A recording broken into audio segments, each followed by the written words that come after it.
to Pearl to Giannis downhill, slams it home. Pressure again, and a sack for Aaron Donald. Coronation is complete. All hail King Canelo. Then Mahomes who tiptoes inside the 10, still not out.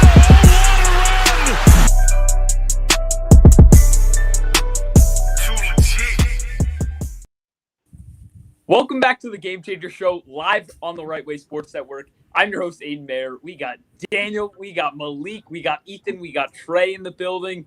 It's going to be an awesome show today. We got a little bit of sports media talk. We're going to be talking some NBA, NFL, UFC. It's a full slate. You guys can drop your hot takes, your questions in the chat. We'll be engaging with them all show long, as we always do. But before we get started, make sure you guys subscribe to our Patreon page. Again, I say it every week. The link is in the description. Money is being made over there for everybody. Our betting team does a fantastic job. They do their homework and the hit rate show for it. If you want to go make yourself some money, again, the link is in the description. But we're going to start things off today by talking about sports media because there's a brewing feud between the old school way and the new school way.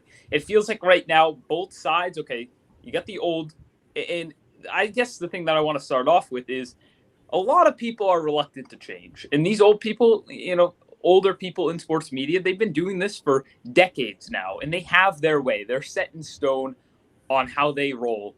And now these newcomers come up with their whole different way, and the sides are colliding. So, Malik, I'll let you start this one off. Where do you fall on the spectrum here? Why are you picking on me, man? This was your topic idea, and I thought it was fantastic. It was, but you picking on me, man. No, it's all good.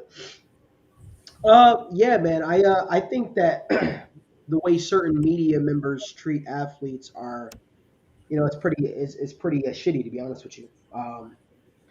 To see the word Skip Bayless was using to sort of describe Russell Westbrook, like, I understand it's our job. We're all in the media. I get it.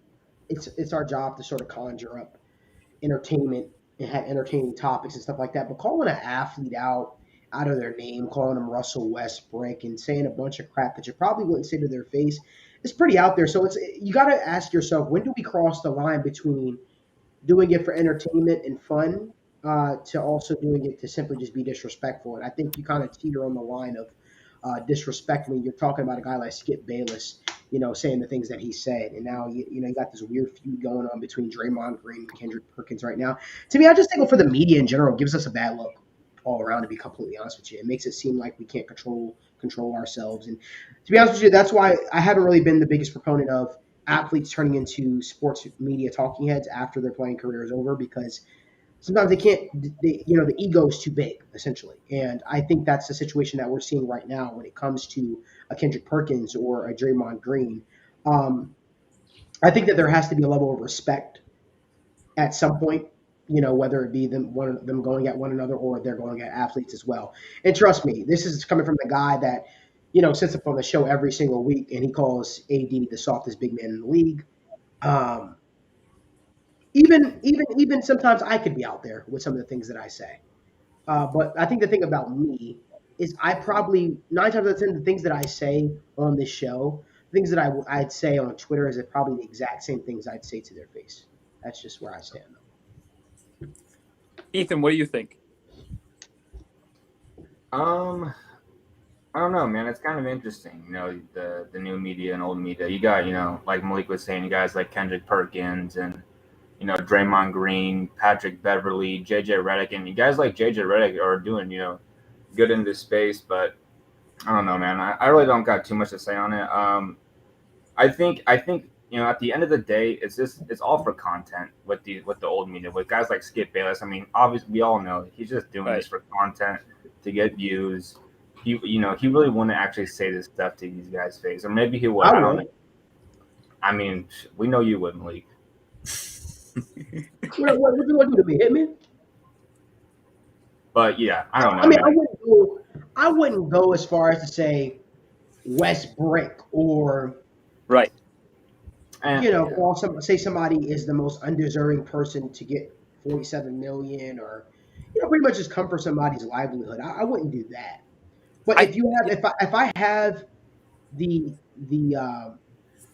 numbers to back it up, or the information to back it up, and it's proof. Like for me, calling Anthony Davis the softest big man in the league, I have the information to back that up, which is why I can sit up here and I can say that. And I don't think that that's necessarily a bold take, to be honest with you. I think that's a very accurate take.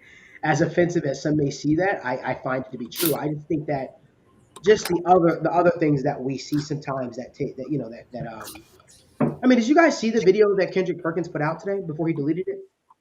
Yeah, I didn't. Where he pretty much he went off on a tangent calling Draymond Green a cat, we'll say. He proceeded to tell him that he wouldn't bust a grape in a fruit fight, and how he was like that, and all the NBA players know about him, homeboy, and if he wants to take it there, we could get unprofessional, and pretty much just called him out to a fight, essentially. And this is after Draymond Green said what he said about him of being a role player and not really adding any value to a team that he's been on. I don't know. I think that dynamic is very interesting. What do you think, Daniel? I'm curious to hear what your thoughts are. On that situation, I mean, okay, that's tough because it's like if somebody calls you out, you have to respond, right? And I think it's the same with, I'm pretty sure all of us, if somebody calls me out, on social media and says those type of things, I'm going to respond. And I might not call them out to a fight, but okay, they're going to get, some sort of response. But I think it's a lot of this is people feel threatened, right? I think my whole thought on this is the old media feels threatened by these new guys. And a lot of it is like the Draymonds of the world, like the Kevin Durants, because and a prime example is JJ Redick. When he hops on the show, with Stephen A. Smith, I've seen so many clips of him completely trashing Stephen A. Smith. And the reason is because, they're so used to being able to trash on these players and hate on these players. But when a person with reason like JJ Redick comes on and gives them, actual facts of why they're wrong, they feel threatened. So I think it's the transition period, of sports media, because people want to get big on social media. They want to do this. But at the end of the day, it's about being right. And it's about not, putting out false information. So the old media is kind of struggling because the new media is getting all the likes, they're getting all the views, and they're not really trying too hard. They're just being real. So I have a question actually that I want to pose. Where do we stand on that spectrum? Trey, what are your thoughts? Where does the Game Changers stand on the old versus new media spectrum? Really curious. Well, I think we stand pretty firm because I think what we do very well is I'll first off, I start off by saying this. There's a reason why I think most people agree of the big sports media networks, TNT is far and above the best. And the reason for that is because outside of Ernie Johnson, 4 of those guys are all former NBA players, not just NBA players, but players who are very successful. And so there's credibility there. And that's the key thing that I think is the problem with a lot of these old cats. Skip Bayless, all he did, if I'm correct, is like run. And he was it wasn't like he really knows anything about basketball, football. So he spews on these hot takes, and it comes from a place of incredibility. Especially me, there's nothing worse as someone who plays sports, to see something on social media, someone calling you out, and they've never stepped foot on that field. You know what I'm saying? There's something about that. I get you're an analyst, you know a lot, you've watched a lot. Stephen A. Smith has covered basketball longer than I've been alive. So for me to sit there and say he doesn't know what he's talking about basketball would just be ignorant and stupid on my part. But when you are on that other side and you are Stephen A. Smith, you have to understand that you're insulting people that know a lot about basketball, that play for a living and know what they're talking about. And so to Daniel's point, when a guy like JJ Redick, who plays the game, comes on the show and speaks from a perspective in which being on the court, and then he proves to be right, because then he says this is going to happen, and then it goes out and it happens, it just makes them look stupid. So in terms of the Game Changers, I think where we're completely different is we do things really, really well from one thing. One perspective is we don't let our fandom make our bias larger than what it is, but we also don't exclude it. You sure we all don't? You sure we all don't? I feel like most of us do. I mean, shoot, I'll be the first to tell you, them stinking Dallas Cowboys are the bane of my existence, and don't even give me. I just know we have a son. I know we have a son. We have a Suns fan on the show. but for the most part, I feel like we do a good job, and I feel like because I'm playing college football right now. Whenever we talk about football topics, I feel like that's sort of my role is to like gain a different perspective or add an insider's perspective that that other shows that don't have athletes on it might not be able to give, and that's why we listen to these podcasts, right? We can sit here and listen to Stephen A. Smith till he's blue in the face, but there's something about Charles Barkley, a former MVP, a player, saying something. What did Shaq say? I have G5 classification to say these things because I've been there. Same type deal. It's why we listen to athlete podcasts because they sort of know what they're talking about. They're the ones on the field. And I think that's what you're seeing. I think that's why you're seeing such a back and forth. It's from a lot of these guys' perspective, like to Bayless and Westbrook. Like Westbrook's looking at this like, dude, you talking all this smack about me. You couldn't make a 3-pointer if you tried. Like right now. Like go out there on the NBA court and shoot a 3-pointer right now. If you're gonna disrespect me and call me Russell Westbrook, you gotta at least be able to have some type of qualification to do that. That would really. I disagree. It's his job to analyze. I understand it's his job to analyze, but there's a line. There's got to be a line to that. You can't disrespect. You know what I'm saying? You can't disrespect because you can't make that statement though. Let me tell you why, brother. Let me tell you why. Because some of the best coaches were terrible players. But they're still players though. They still are out there though. Okay, even if it was on a lower level, sometimes the worst players make for the best teachers, right? And you gotta see what I'm saying here. I'm not saying Skip Bayless can't go out there and trash Russell Westbrook. That's not what I'm saying. But what I am saying though is because I'm also the same person who will sit up here and tell you if an athlete is being sensitive to criticism, because we all know I'm not going to sit here and call a bunch of athletes, but I also think there are way too many athletes that are really sensitive to criticism. They have a job. Like you talked about, Malik. I don't care. I think it was you that said, I like the Celtics, but if Jason Tatum played a bad game, I'm going to sit up here and tell you he played a bad game. Like, that's just their job. Everybody has a job to do. So if you play a bad game, I'm going to tell you played a bad game. But there's also a line. And I think that sometimes, as much as we analyze, you got to understand, like, I'm coming from a place where I don't do that. You know what I'm saying? Like, if I'm Skip Bayless, yes, Russell Westbrook had a very bad season for his standards. He was horrible shooting the 3-pointer. But shoot, if I'm going out there, I'm not doing that. Like, I feel like there's a push and a pull. And I do that with other sports. Like, I'll sit there and talk about basketball, but shoot, I'm not able to do any of the stuff that Jason Tatum does. And I sort of think about that in my mind. Like, there's a line. You don't have to disrespect him and say Westbrook. You know what I'm saying? Like, there's a line to that. And I think that's what you saw with JJ Redick and CJ McCollum calling out Stephen A. Smith because he was like, Westbrook had the audacity of Westbrook to show up to Coach Ham's introduction at the Lakers. And they're like, what? You're criticizing him because, what, he's supposed to be a bad teammate? That's what I'm talking about. The line where it's like these people just walk around like they aren't held in check. You see what I'm saying? They're not held accountable for going too far, if that makes sense. No, I definitely think the internet has made people way too comfortable with disrespecting other people. And that's an issue, right? I think that just the words that we use and the way we describe, like, it's one thing if you say it on a show, whatever the case may be, but constantly just berating an athlete over and over and attacking an athlete over and over again.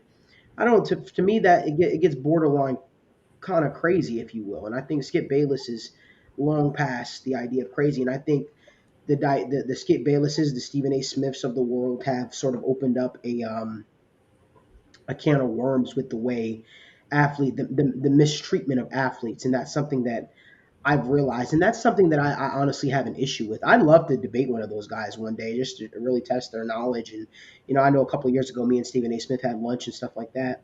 But, like, to me, it just seems like I think when he first started with he's asked to talk about too much. Yeah, I think when he first started, he had good ideas. He kind of he did a good job of representing some of the stuff he talked about. But I feel like now it's all entertainment, and I feel like it's very insulting to players, honestly. Guys that have dedicated their entire lives and their careers to a sport, and then you have some talking heads on shows and stuff like that. Let me be the first to stand up for them, whether it means a lot to them or a little to them. Let me be the first and just say I personally don't stand with that. I think that the mistreatment of athletes is something that we should talk more about. Mental health is a real thing. And I think if anybody in the media, if any of us in the media are doing anything detrimental to, to add on to the stresses of being a professional athlete and the the issues they deal with in their daily lives. I think that's something that we should be more aware of and more mindful of, because being a professional athlete, especially in today's day and age with social media, where everywhere you turn, you have a bad play, you have a bad game, you go on social media, everybody's talking about it. You're starting to see highlights over and over again. It's very challenging, very, very difficult, man. And I just think that we should be more cognizant of the way we treat athletes as a I whole. just want to say this, and I feel like it's a good segue because I know we can't spend too much time on this topic, but I'm glad you brought it up, Malik. I was just watching Get Up this morning, and they were discussing Kyrie Irving, of course, and this is before, of course, the later news came out before we started the show. But they're saying, why can't they sign Kyrie? They're discussing why Kyrie is not worthy of the max because of his behavior and that he can't be trusted. And they were talking as if, like, I really think about it, and I'm like, is Kyrie Irving a personality? Does he have a personality? Sure. But when I really look at the issues that Kyrie Irving has had, I can't help but sort of understand what he's saying, because to me, I just see a human. That whole pandemic put us in a lot of different places. There were a lot of different people who felt a lot of different ways about what they did. And whether you agree with it or not, I've just never seen a particular athlete get criticized so much for what I feel like are pretty human decisions. I think they're talking about the games he missed. He obviously missed a lot because of the pandemic, because he made a personal decision, right, about the vaccine or whatever. And then before, I completely forgot, he also sat out because he was not, happy about what was going on in our society with, like, the movements and the protests and all that. And as a black man, I'll say this. I feel like everybody's spectrum is different on how they react to that. But I feel like as people, it's not fair to criticize somebody for how they react to something. I feel like in other worlds, in other business fields, the expectation, if you went to your boss and you properly laid out the issues you had and why you were absent, there wouldn't be a backlash in the same way as when we're in these athletes, we have these sports anchors come on and say, oh, he can't be trusted. He goes off on these mood swing tangents. It's just the way they categorize it and described it, if that makes sense, more than anything. That I feel like it was very insensitive, if you ask me. Insensitive, yes. But was it real? Yes. I think that if you work at any job, you're held to a high standard. They're held to a high standard. It's your duty to show up. That's me just being real. Mm-hmm. And I'm a level with you. I understand. I can certainly respect Kyrie Irving's stance on certain situations and things of that nature. However, you still have a job to do. No doubt. It's still your job to show up. And I think that if any profession that you're in, whether you're working in finance or you're a doctor or you're working in law, it's your job to show up. You can't just say, hey, boss, I decided to sit out because of all the injustices going on around the country. Hope you understand. Give me a pink slip. That's funny. That message up top. You're still held to a high standard. And, I think at the end of the day, I think that although I understand Kyrie Irving's mindset, he has to also understand the backlash that he's getting. And 100%. For every action, there is, as Daniel always tells me, for every action, there's a reaction.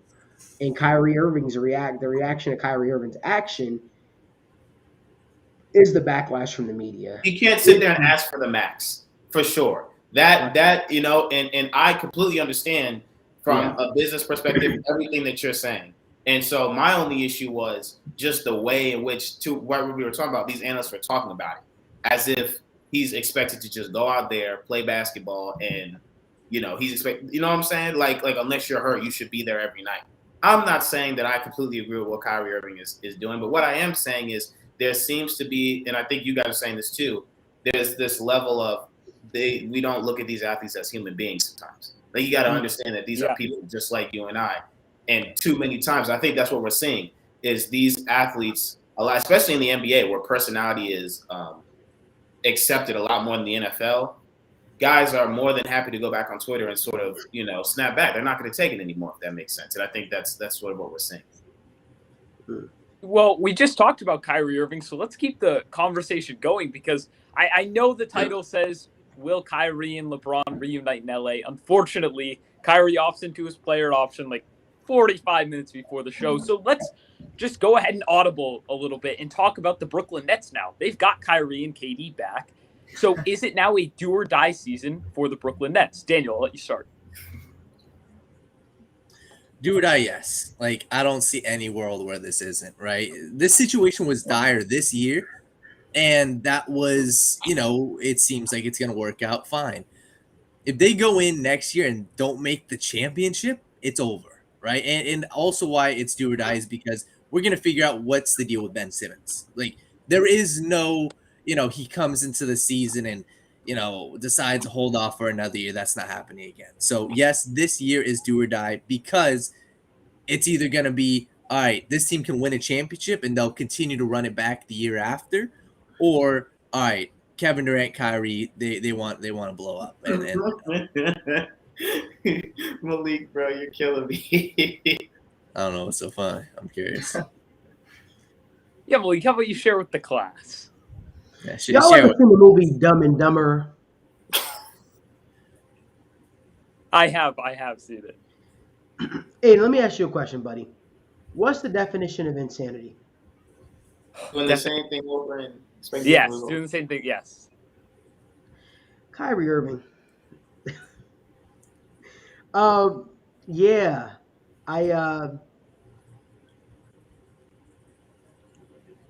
just when you think you have all the answers, Kyrie Irving changes the question. It's true. It's very true. I feel bad for him because he made a mistake. He made a mistake. When he did what? After which move, though? Let's start with the move by him leaving Cleveland. LeBron in Cleveland. Let's start there. But you have not done anything since you left LeBron. That's not something Daniel, Aiden, Ethan, Trey, or myself can dispute. That is a fact. You've done zero. You've done nothing since you've left LeBron James. You have been on the Boston Celtics. You were paired with Jaylen Brown and Jason Tatum. You did nothing. You missed a lot of more games than you played. You missed. You were unavailable for the Nets, and you've been with the Nets for 2 years, and you even handpicked the coach and all that kind of stuff. And now you have a golden opportunity. The franchise wasn't even willing to commit to you. You have a golden opportunity to get it right, to go back to King James, to go back to Dad, to right your wrongs. There he goes. And you choose to stay. I see what's happening, y'all. Y'all see what's happening, right? I see what's happening. His golden boy had a chance to get that last piece to really give them a ring. I'm pissed. He's not happy about that. Right. Let me tell y'all something. I'm pissed for LeBron. No, you listen to me. I'm pissed for LeBron. I know you are. I'm pissed for LeBron. Oh, we figured. Because as hurtful as this LeBron's championship window might have just closed. Oh, it for sure did. But I feel like it's been closed. It was closed the moment you're going to count him out that they brought in Westbrook. It was closed. And honestly, here's another hot take. To be honest with y'all, I know that we're not talking about LeBron, but I'll even argue, even though he won a chip, his real championship window and chance at catching Jordan or whatever people felt like he needed to do to get his respect was over when he chose the Lakers, because everybody will tell you that was a business move. He won a championship with the Lakers. How could it be over? I understand. Let me explain.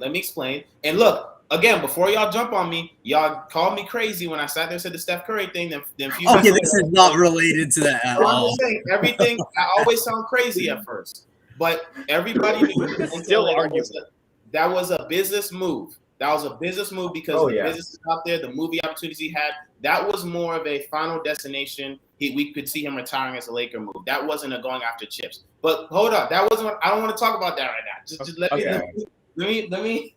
So Brooklyn's going to be a disaster. Brooklyn is going to be a complete disaster because we have two people, and it's the same reason why I never believed in Brooklyn when KD and Kyrie joined in the first place. These are two of the most petty athletes in the NBA on the same team, okay, that are the best of friends, but you got to understand their personalities. I'm guarantee you Kevin Durant felt some type of way when Kyrie tried to leave, right? I mean, this whole situation definitely made KD feel some type of way. You mean to tell me now Kyrie's going to come back, him and KD are going to just sweep water under the bridge? Two of the pettiest dudes we know. Two dudes that hold grudges for centuries. They're going to be in their graves holding grudges against people. that all that is going to go swept under the rug, right? Who's going to keep that locker room happy? Ben Simmons? Ben Simmons. No, there is no way that lasts. It's going to be a dumpster fire, y'all. And my prediction is by the trade deadline, they're going to be discussing moving Kyrie Irving or Kevin Durant because the two of them are so petty. It's going to be so awkward. Right. I can see it already, Aiden. They're going to get to training camp. They're not going to speak to each other, bro. You remember how cool they were as friends? They were going to together, playing outside on the court together. They got their little handshakes. All that's going out the window. There's no way Kevin Durant, because Kevin Durant's a petty dude. Kevin Durant left Golden State, and we know how susceptible Kevin Durant is to the media. Very susceptible to the media. He hears all the criticism, right? Kevin Durant, looks stupid leaving Steph Curry for Kyrie. Kevin Durant looks stupid for leaving the Warriors. Kevin Durant's looking at Kyrie like, y'all know that meme where LeBron was looking at Kyrie on the bench? That's how Kevin Durant going to be looking at Kyrie when Kyrie sits down in that locker room for training camp. Because this dude has everything.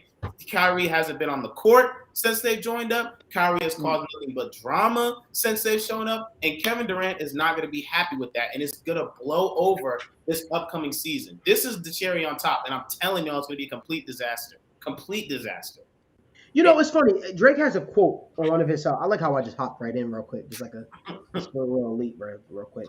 But Drake has a lyric where he says, "Good-hearted duos rip and split at the seams." And you always think about it, like it seems like some great duos that have the ability to accomplish something great. They always seem to get in their own way. Like Kobe and Shaq could have dominated the NBA for even more years than they did. They got in their own way. And I look at a situation like Kyrie Irving and LeBron. I think Kyrie and LeBron. I said LeBron. Kyrie and LeBron could have won a lot more championships together. And then it's not too often you get a chance to rectify a mistake or rectify an error. And Kyrie Irving had the opportunity to do that, albeit you'd probably be eating $30 million or whatever the case may be. But you have the opportunity to actually do something special with LeBron James. And actually, you're probably in a better position, actually, because you got Anthony Davis. And he's not going to be asked to do so much. And you made the same mistake that you continuously make over and over again. And I feel like why that is, right? You know why that is? It's an ego. It's an ego thing. It's an ego thing. It's gonna be so bad. This thing is gonna completely implode. You want to know? You want to hear something? That's why he left LeBron in the first place. You guys want to hear something? You guys want to hear a story? You guys want to hear a story? Sure. Okay, let me tell you a story. So, a long time ago, about 2 years ago at this point, I had a very successful show. It was called the TWS In Show. It was a show that helped launch the Right Way Sports Network. It started off as a podcast, then formed into a show. On that show, I had a co-host that we just connected and we killed the game together. We honestly had a lot of success. We interviewed some top-notch athletes like Sean O'Malley, Hugh Jackson, so on and so forth together. And you know what happened? I said, I think you could do it by yourself, and I can relaunch a new show by myself, and we'll be great, whatever the case may be. So we went our separate ways, and we did our own thing. We did our own shows, but something just didn't feel right. It just didn't feel right. So I'm the LeBron in the situation. That person's like the Kyrie Irving in the situation, if you will. We sat down and we talked about it. I brought them on the Game Changers, and now I get to see his face every single week. Damn. And now we're doing the show together. It's not too often you get a chance to rectify a mistake. Like I made a mistake by leaving TWS In Show and leaving them high and dry, so to speak, to start the Game Changers. Don't regret it for the world because we have a fantastic crew now. But I did miss working with Daniel, so we brought him on, and now we're a dynamic duo together. And it's something special to be said when you're able to put aside egos, put aside, what your ideal picture looks like for the greater good of being successful. And I realized I'd much rather work with him than not work with him on a weekly episodic show. And I think that's a situation. That's a thing that Kyrie Irving. I think that's a situation that Kyrie Irving should have, humbled himself and killed his ego, so to speak, to partner back up with LeBron. It's the same thing with Kevin Durant. Why did Kevin Durant leave the Warriors? Why? Ego. Do it by yourself? We know you can't do it by yourself, dog. We know that already. No one can do it by themselves in today's NBA. LeBron did it once somewhat with the Cavs. That's it. And LeBron is arguably the greatest player of all time.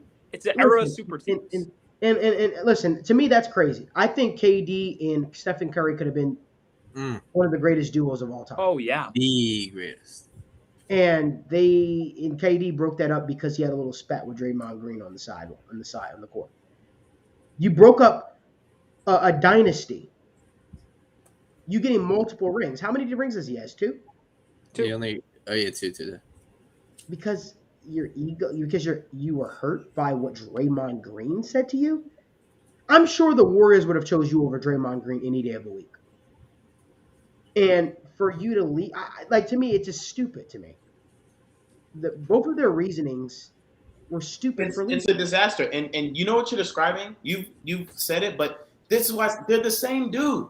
Like literally, I'm like, it makes sense that they're best friends. They're the same person. Yeah. They're two very petty, just unbelievably petty. And then when they added James Harden, I said, oh, this is the I'm like, oh yeah, I said that was no. I saw that come from a mile away. So to the question, is this do or die? It's already dead. From the moment they've had James Harden, they have been from the moment this drama started, the moment Kyrie started all of this, and I think Kyrie partially knew this. Here's what my gut tells me. I don't have any information, but here's what my gut tells me, based off what I've read. Agent Rojanowski, Shams, they do a great job. What I'm getting the vibe is this.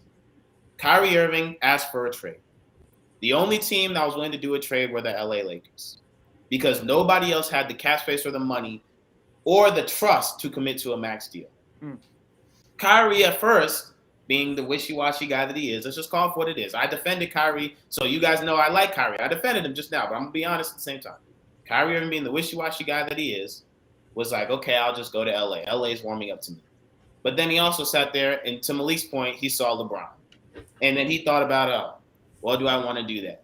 And then he just decided, you know what, I'm going to opt in. There's nowhere else to go. I'm going to opt in.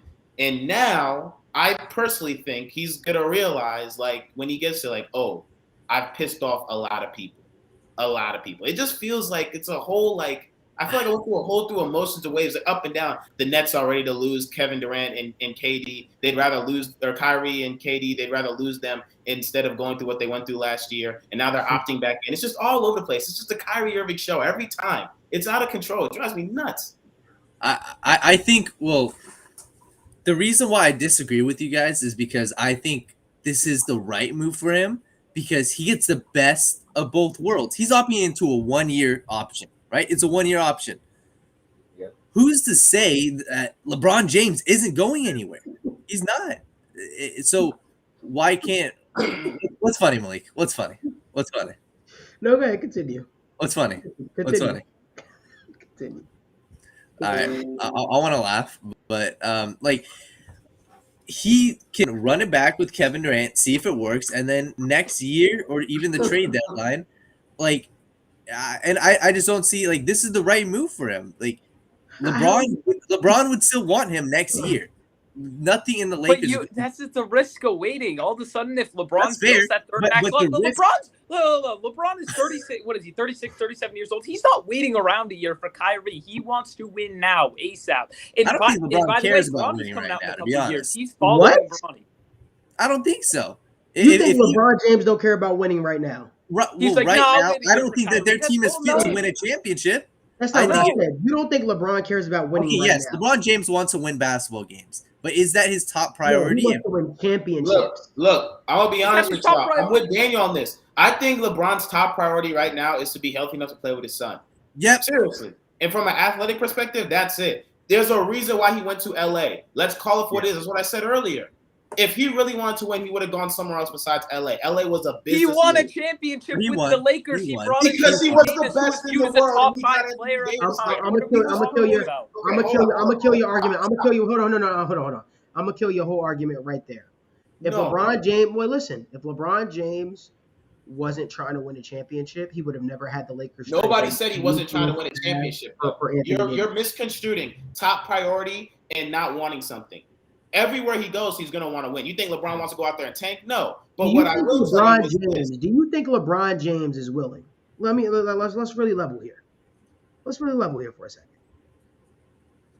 Do you think LeBron James is willing to just waste away the next year or two No way. just to play with his son? That's not wasting away. Nobody said he's going to waste away. He's trying to win a championship. He's trying to play at a high level. Nobody said he's wasting away. You just said LeBron James' main priority is playing with his son. We don't even know if his son is going to get drafted. I know you love LeBron. Listen to what I'm saying. I'm not trying to think about loving LeBron. What I'm saying never is said he's wasting away a year. I never said he wasn't trying to win a championship. But what I will say is this. When he went to the Lakers, he did that not so much because he felt like it was the best place for him to win, but it was the best all-around place for him to jump into the next part of his career as well. No.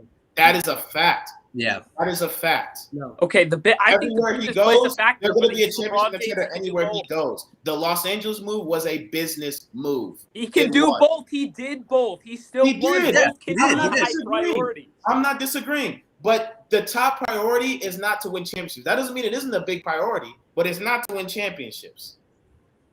LeBron wants to go down as the greatest of all time. But he also wants to live win in Los to do Angeles that. Business and had a build factor, it, but no. and build a career. Won a championship with them. I don't He understand did. that at all. He did. He had I don't know. Like right now, I just can't see him all head of steam. Like his mindset right now. Obviously, I don't know LeBron. I don't know the inside of his head. I don't think that he is, the number one thing on his mind is, okay, I'm going to win a championship this year. I just don't see that. I don't. He wants to win a championship, but I just don't know how no superstar wants to waste away a year. I'm going to be honest with you. Nobody's wasting away a year. But if you guys sit here and think that his priority right now, I'm going to be completely honest with you because he's been honest too. If you think if someone told him you can win a championship, I'm good. This is my hot take. This is the hottest take I'll ever say. If someone came to him and said you can win a championship, but that means you won't play with your son, or you can play with your son and you might get to a championship, he's taking the second option every time. But even Trey, I'll go a step further. I would say, he wants to live in Los Angeles. If he wanted to win a championship so bad, he could demand a trade somewhere else.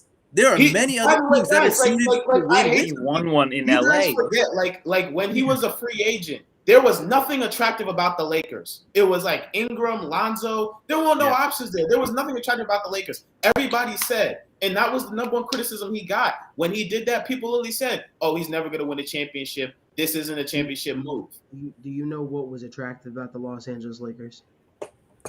Everything we said. It's LA. It's a great business place. No. He was dropping. Can I speak, please? Can I speak? See, I'm a little under the weather, so I don't want to yell too much tonight. So I'm just gonna ask for you respectfully. Can I speak?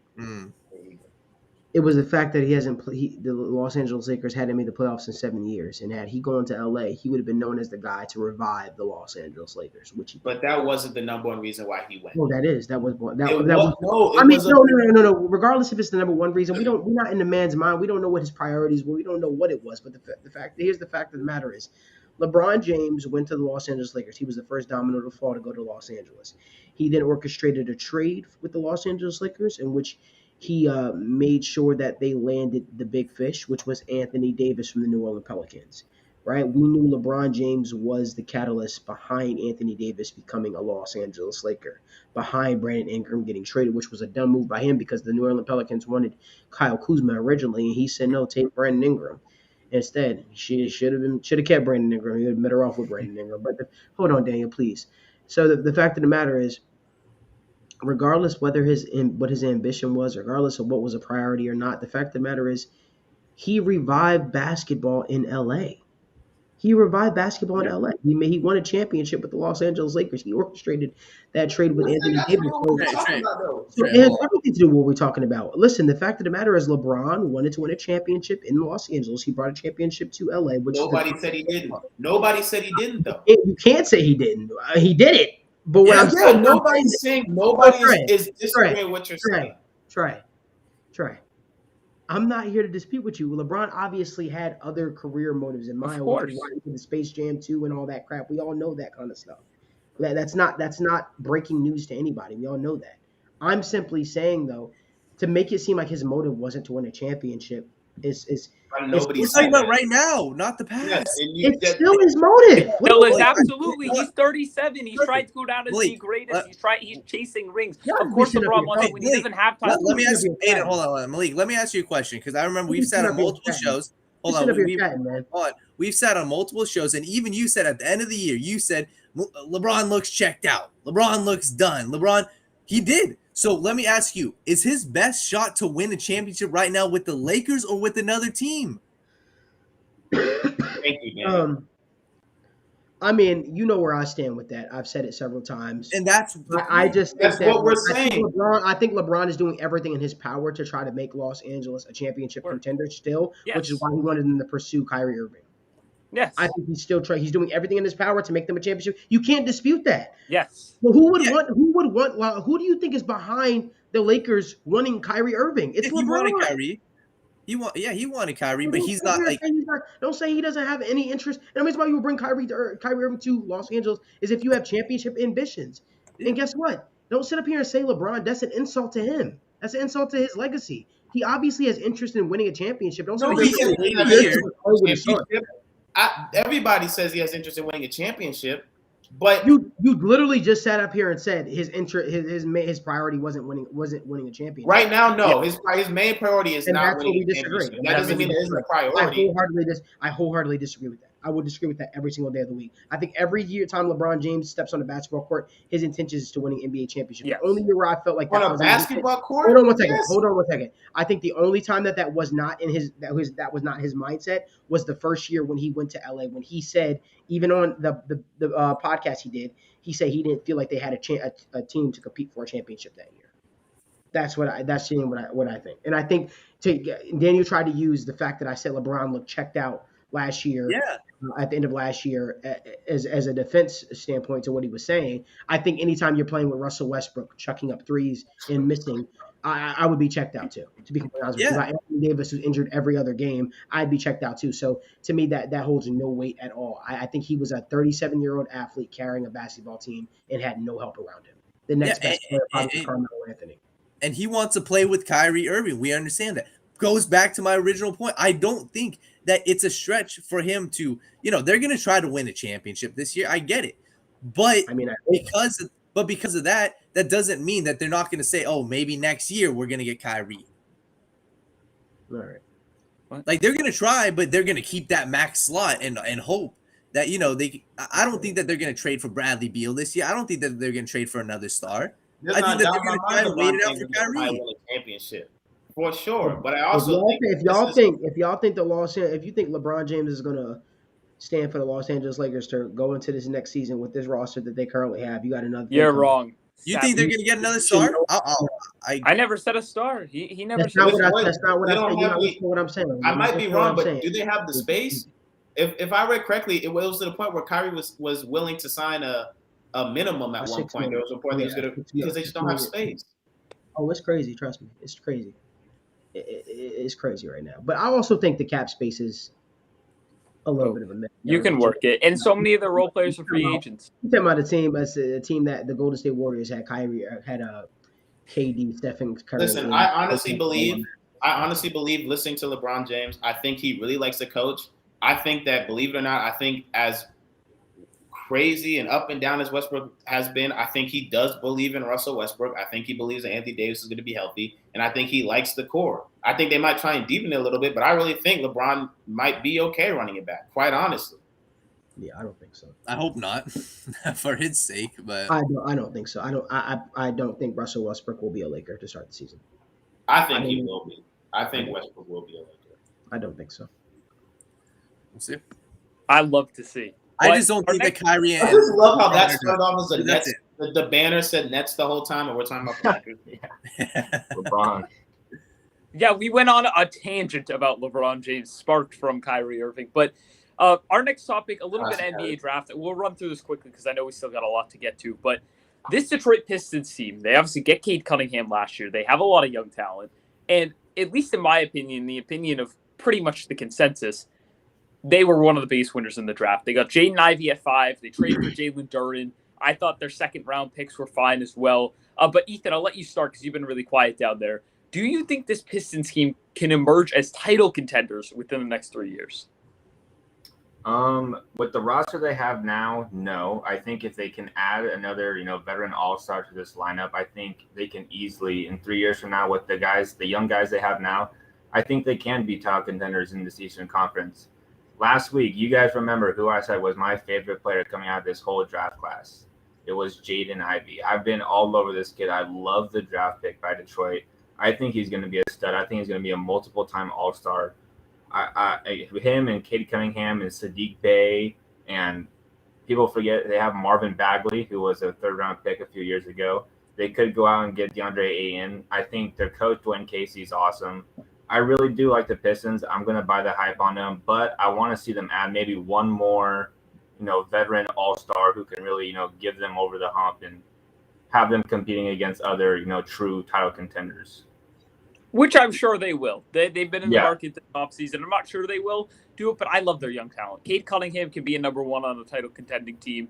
You said it. Ivy's going to be a star. One of these other young guys, maybe it's Duran, who knows, right? Probably develops into a star. And they're probably going to have a high pick next year. I don't think they're going to immediately ascend to playoff contention. I don't know about the titles, title true finals contender in 3 years, but I think they're going to be pushing for it. I think they're going to be pushing for kind of one of those higher seeds in the Eastern Conference. I think, in 3 years, maybe they're still a year away, but I love the young talent on this roster. And I think the Pistons, sooner or later, they'll get to that point. I think there'll be an Eastern Conference version of Memphis, or what Memphis was this year. Okay. Young cats really can push it, really can play well. I like that. The other team too that had a great draft night that I think will, as Malik is just laughing.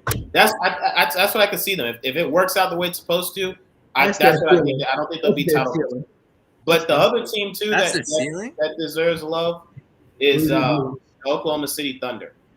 With all the picks they made, that's what we should be talking about. And Sam Presti's the best executive in the NBA. They're going to do it all over again. One of those guys is going to be a superstar they drafted. They got Shai Gilgeous-Alexander. Yes. They got Chet.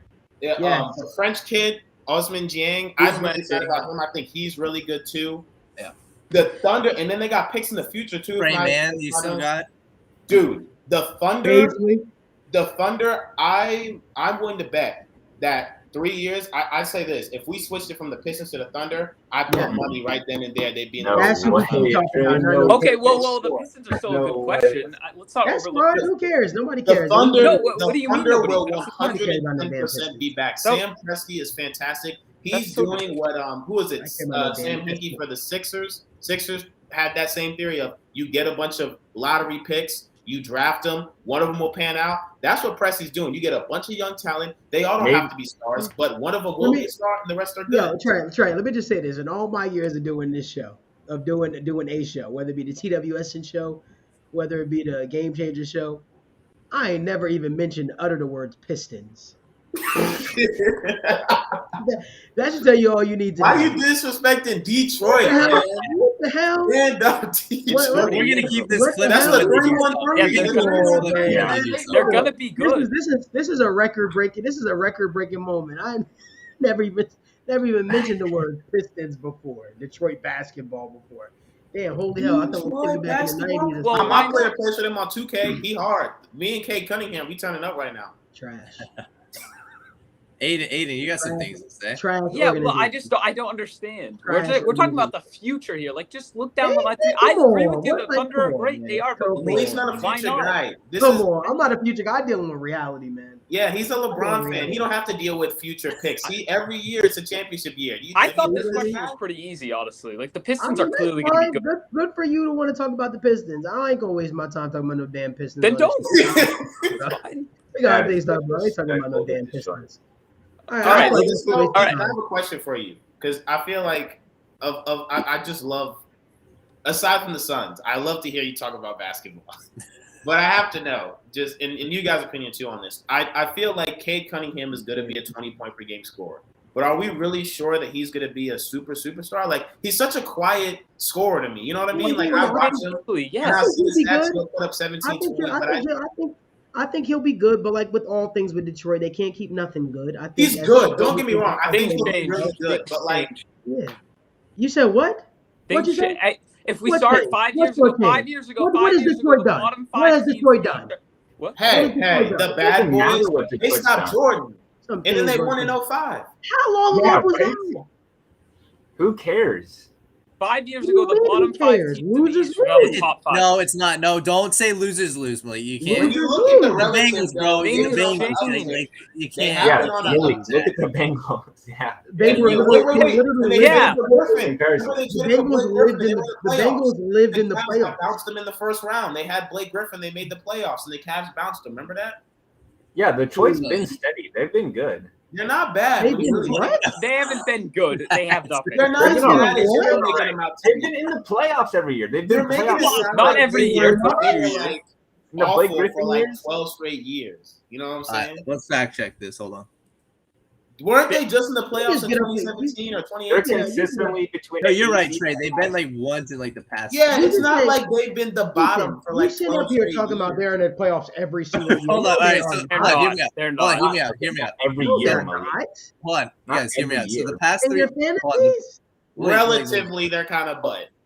Let the Daniel past talk. 3 series in the You ain't gonna let playoffs. no damn Daniel talk. Y'all sit Hold up on, here hold on. talking Wait, about hold the on. Pistons. Hold on, Malik, hold on. The past 3 series, they got swept, How are they we got talking? swept, and they got swept. The past Okay, 3 but But they're they in the series. made playoffs. it though. And They got what swept was because of those? What years LeBron were? though. What years were those? 2016, 2012, and 2009. And that's all But they- LeBron. But they lived. They lived in the playoffs. Come on now. That's LeBron though. Like, But again, it's a new LeBron. era Guys, to we're change. talking You're right, about- you're right. Of Aiden's all the right. things- Of all the things we could be talking about right now, we're talking about the damn Detroit Pistons. All right, Malik, we can move on. It's fine. We can move on. It's all right. The Pistons. We can move on. Okay, I okay. hope they're good fine. this year. Can we I agree hope on they're that? good this year. Oh, I hope okay, they're good OKC this year. From your lips to God's ears. I just can't believe.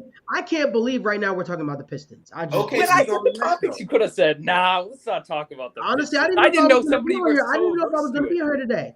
But again, if I knew we were talking about the Pistons, I would have stayed my ass home.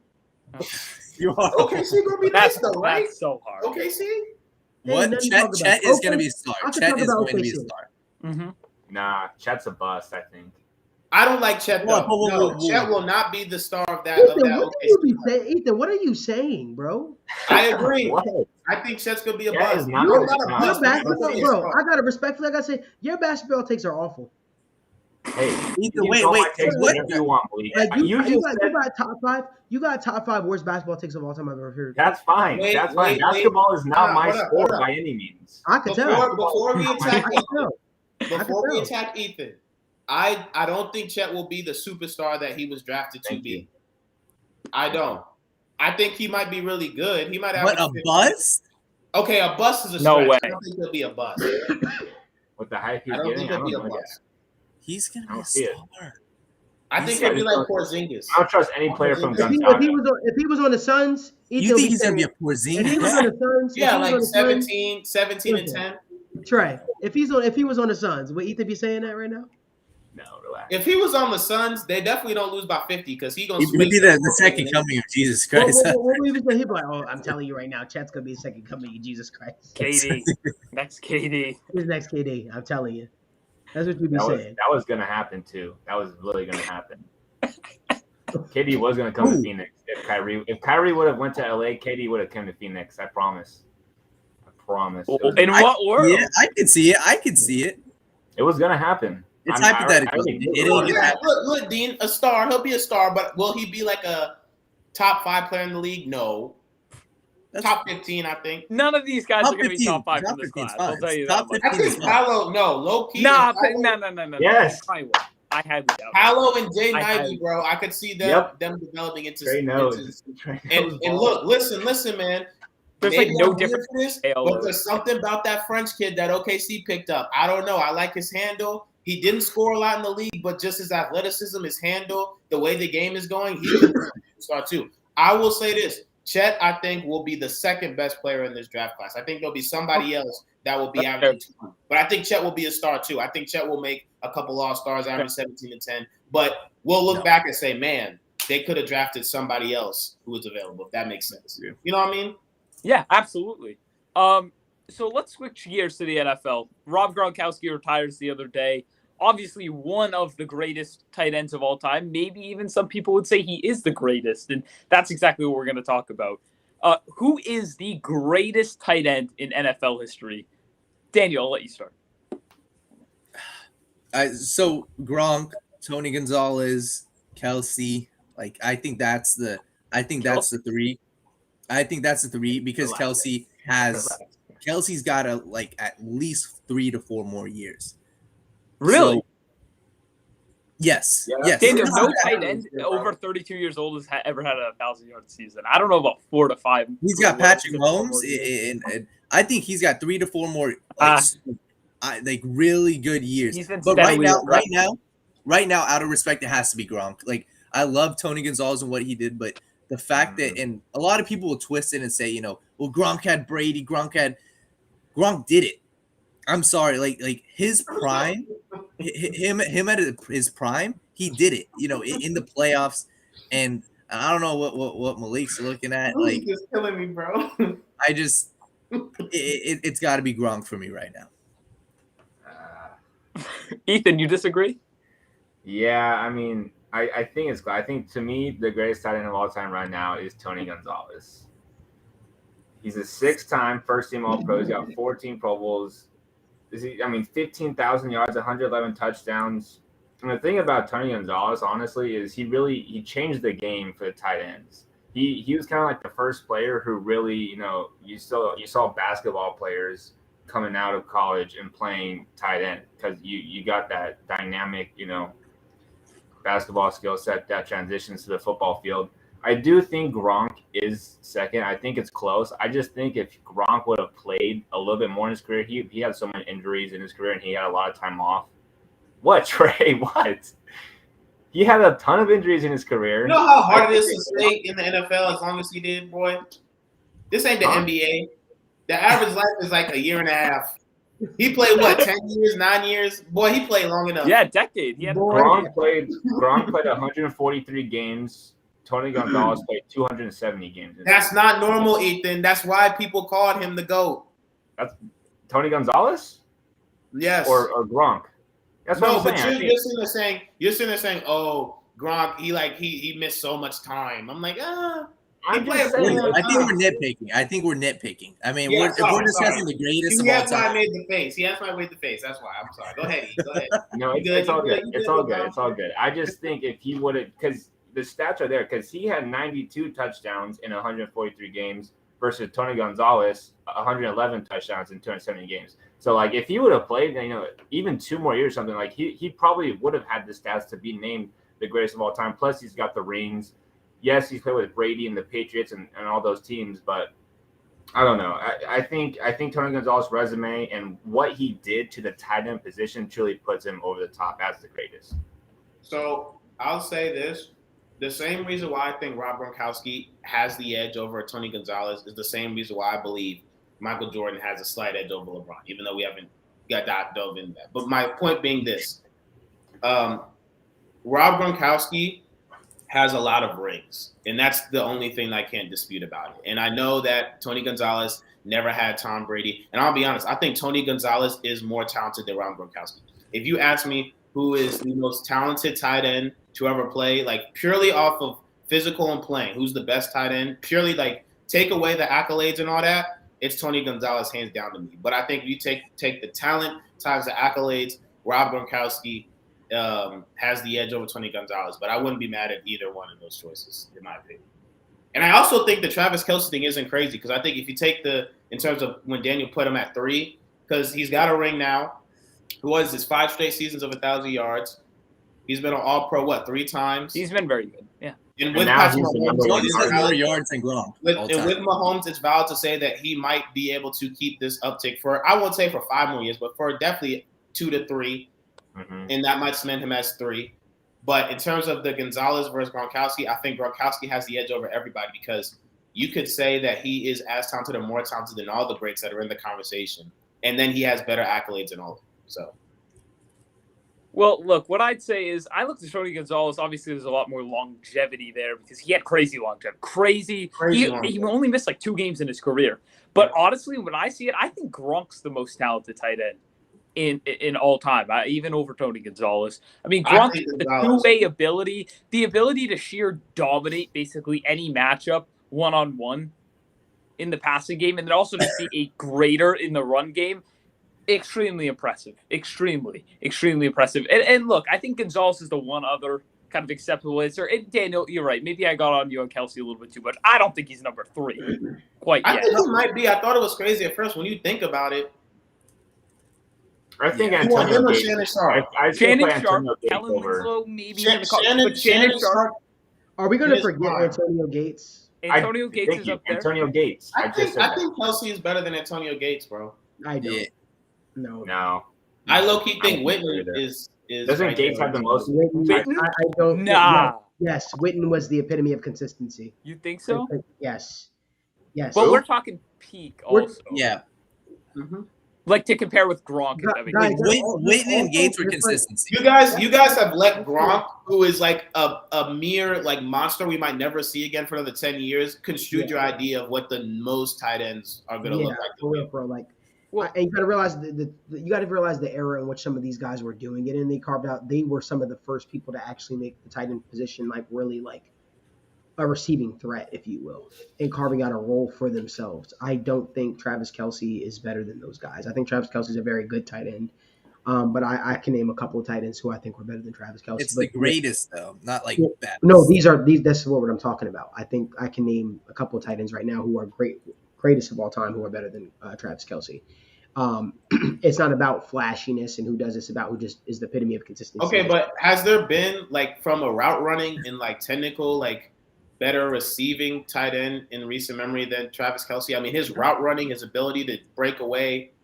He's Look, a wide we talk receiver about- at the tight end That's position. where, I mean, Games but I are realize that's also where the league is like transition. we've seen this a lot more often. Not to league is Kelsey's kind of- degree, but Malik. The league is transitioning to that. That's why you see guys like Kyle Pitts get drafted where they get drafted. And stuff. But why are we going to downplay that? Why are we not going to I- use I that? don't- I don't Technically, think- I like don't here's think what's that always was like been confusing me. I don't We think compare that. I know it isn't always like that, but shouldn't like the next generation be better because the game is supposed to evolve? Like, Yeah, because what we're seeing right now is the next generation, they're becoming these monsters in the receiving game, but they start to lack in the blocking game. Like they suck at blocking, but they're really good receiving threats down the field and stuff like that. So like you all the while they're good, like they're phenomenal. I think Kelsey's a damn good blocker though. I think he's okay. We don't pay attention to it enough because of the flashiness of the Chiefs offense, and he's an asked to do it a lot. But when he does do it, I've seen them put him at fullback. I've seen them move him around. I've seen him be a lead blocker. Just because he doesn't do it a lot doesn't mean That he's was a much good. earlier on in his career though with the Kansas City Chiefs. Because look at the schemes. Because Kittle's in a scheme where that blocking, that heavy run power, he gets to show it off more. If he was in a Chiefs scheme, I don't know we laud Kittle for being the blocker he is because we just wouldn't see it as much. That's true. Yeah, I just think the way Gronkowski was a physical specimen out in the field, I think it's undeniable. He's the best tight end of all time. Agreed. It don't matter if you try to line a safety on him, a cornerback, a linebacker, just didn't work. He destroyed them. And I've seen this guy do some amazing things down the field. Injured, not injured, doesn't matter. He was a physical specimen. And I think that Gronk is one of the few tight ends. Like, it's kind of hard to explain. Trey, you might understand because you play football. I don't know if I've actually seen a tight end actually strike fear in defenders the way terrifying. I think we missed out on his prime because he was hurt, right? When he was really where I think the peak physicalness and the peak potential was he was missing a lot of time. But like I'd say like 2017 when they lost to the Eagles, that was prime when he like stiff armed like 8 Steelers players in that game. He's terrifying. Like I can tell you, like, Gronk is a freak, man. As a corner, like that's such a nightmare. Like, and he's like, moving. You'd face Travis Kelce or one of these other. I wouldn't want to face any of them because Travis Kelce be moving too. Like they're all moving. He's not as physical. He's much more. So yeah. He's gonna shake you. Gronk is when Gronk gets the ball in his hand, Gronk is almost like a running back. Like he'll run you over, he'll stiff arm you, he'll do some crazy stuff. And even the way he's able to just high point the ball is insane. And that's not something you see a bunch of these tight ends do nowadays. Like sure they'll catch the pass when they're open, but like Gronk would actually go up there and get it. Like he was like very difficult to guard. He was just very challenging. It was a challenge for him, man. And you knew one thing was going to happen if you threw it up to Gronk. You knew he was either going to catch the ball or you're going to get pass interference call. Because somebody was going to be tugging on him or doing something. Yeah. Wasn't it I know for sure the Steelers game, like Brady threw it to him every play. I think it was. Oh, yeah, every play down the stretch. Every play down the stretch. Yeah. And I think he did it again in the Super Bowl against the Rams in 2018. That one drive they scored on, I think they went to The one drive. Didn't he do it against the Eagles too? Like Gronk caught the ball deep down the field in the That Super was Bowl, and then they were trying to say that wasn't a touchdown, which I personally think was a touchdown. It was at the very end, you're It saying? was at the very end. That was a Yeah. touchdown. That was a touchdown, and they called it. They said it wasn't a touchdown, but whatever. Like Gronk is a freak, man. Absolutely. No Absolutely. So that's Absolutely. just what, But before we get out of the NFL, get to the UFC, we just want to. This is a question we actually post on our Twitter. So especially if you guys in the comments want to go Oh, comment. I love on that this as well. question so much. I love this question. Right, so and I'll let you start. How many active quarterbacks belong in the current top 5 discussion? So here's the thing, and I was touching on this with the corners a couple weeks ago. The talent is so big that I think we need to start saying you can have top 5 talent. It might not necessarily be in the top 5 just because of the seasonal, based on what's going on. So the quarterbacks that I think should be in the top 5, and stop me, you can ask about any of them. I think, of course, Rodgers. I think Brady. You say something, Daniel? No, you're right. I'm counting. Okay. Again, when I say this, I think there's multiple. There's more than 5 that deserve to be in the top 5. Because I think if you're in the top 5, you're in the top 5 because there's something you specifically do that all the other good quarterbacks can't. There's something about you that puts you on another level in my head. So it's Mahomes, Rodgers, Brady, Josh Allen. Here's where it gets dicey. I think Lamar Jackson, Deshaun Watson, if we had that, based on the last Deshaun I saw. Agreed. And then Joe Burrow. Herbert? The one I'm on the fence about is Herbert. Herbert's going to be in. No. And the reason why I say that is I like Herbert a lot, but I don't think he's as accurate as Joe Burrow. And I think the only thing that he has is a really strong arm. He's a really strong arm. I don't think he shows off his athleticism enough. And he's had great individual seasons, but it hasn't really led to team success yet. So he's fringe for me. I feel like, but those 7 that I just named are all guys to me that are top 5 talent worthy that I think. Can you name for me one more time, please? Josh Allen, Aaron Rodgers, Tom Brady, Patrick Mahomes, Lamar Jackson, Joe Burrow, and Deshaun Watson. The last I seen him. Those are your top. Those guys I think can all be in the top 5 based on the season. I just want to thank you. Seriously, I want to thank you for a second, though. Seriously, I feel like a lot of people don't understand, like when you just the way you explain Joe Burrow, they don't understand why people view him so highly. You can't see it. I feel like today in today's NFL, a lot of young people that are coming up and they're following the game, they're so enamored with the flashiness and the people with the big arms and stuff like that. But understanding your strengths and being able to play within your strengths is something that I think is huge. And I think you're a little. I think Herbert deserves to be in that conversation, in my personal opinion. I do think Herbert does struggle with the little things, though. I think he does struggle with the easier passes and stuff like that. And if you don't believe me, go turn on the Texans versus the Chargers game, where he was struggling just to make the simplistic throws, whether it be a throw to the flat or a curl route or a throw in the middle. It was just very challenging. In terms of the deep ball, he's phenomenal with that and things of that nature. And I think he's a phenomenal talent. I definitely think he deserves to be in the top 5. I don't think Lamar Jackson's personally a better quarterback than Justin Herbert, in my opinion. I personally, I'll be honest, I will down this hill. I think Lamar Jackson, talent-wise, is better than Herbert. And I think that talent, what do you mean by that exactly? So here's why I say this, okay? And this is why I feel so strongly about Lamar Jackson.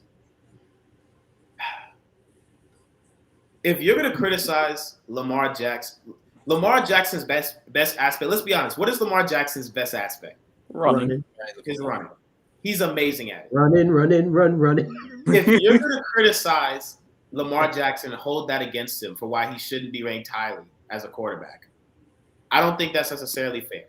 Can I tell you why? Can I tell you why I hold it against him personally? Go ahead. And Trey, hopefully you respect this. If a team is running cover 0 blitz at you and you can't make the adjustment, Hold up, though. Let's talk about this for a second. Let's talk about that. No, if you can't make every team is throwing the exact same. Let me finish.